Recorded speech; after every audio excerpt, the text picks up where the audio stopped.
kasi taga Antipolo pa sino boss, dinayo ang Galaera Moto Years para magpa-install sa atin ng mini driving light and horn. Nag-avail na rin sa atin ang package na underglow.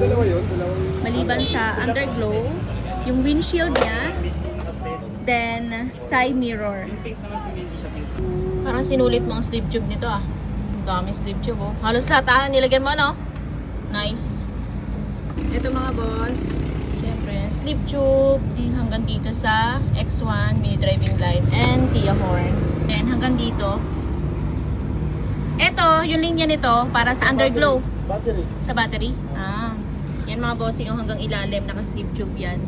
So malinis mga boss yung pagka-wiring ni tech natin. Okay na po, salamat! Grabe, Antipolo pa sina bossing. Nakaabot sila dito sa Galaera Moto Gears para magpa-install sa atin. Salamat! Bye. Thank you! Kaya mga bossing, oh, family sila. Sinamahan nila yung anak nila. Salamat, madam!